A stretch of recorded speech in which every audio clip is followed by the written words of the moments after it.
In late July, in the Congolese village of Luvungi, 4 armed men pushed their way into Anna's hut. This 80-year-old great-grandmother was raped again and again and again.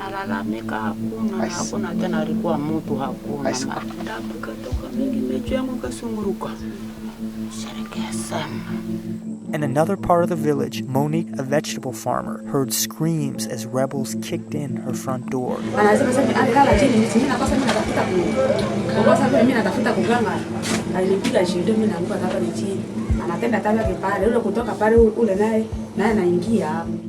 Over several days in this little village alone, hundreds of marauding men gang-raped at least 200 women, maybe more.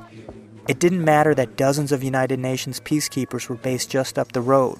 There's no phone network here and very bad communications, and the peacekeepers didn't hear of the attacks until they were nearly over. This is Jeffrey Gettleman reporting from Luvungi in the Democratic Republic of the Congo. What happened here has become a searing embarrassment for the United Nations mission in Congo.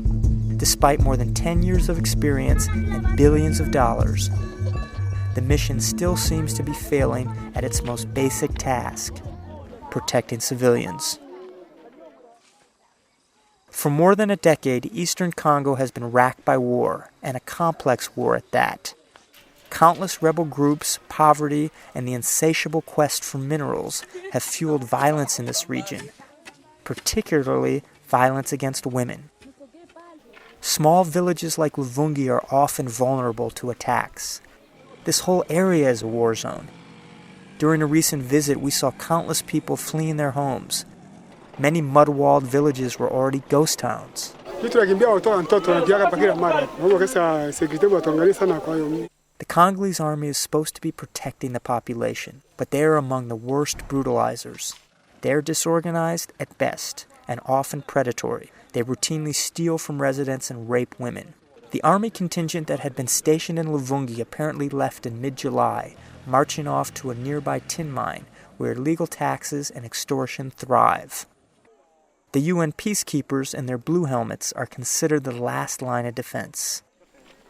Once a week, a small contingent of Indian peacekeepers escorts several thousand villagers to and from the market. Security is the biggest thing we have provided to them. And why did all those women get raped in Luvungi, even though there was UN forces not too far away? Well, there are certain limitations. Limitations, like the fact that the UN only has 100 troops to protect an area the size of Rhode Island. The bulk of that land is dense tropical rainforest, where there is no cell phone service, few passable roads, and no electricity. Still, critics say the UN has invested a lot and accomplished very little. There are hundreds of villages in this quite dangerous area with no UN troops at all. They are totally exposed. The UN is saying it is doing all it can with limited resources and admits that it failed to respond fast enough to the Luvungi attack.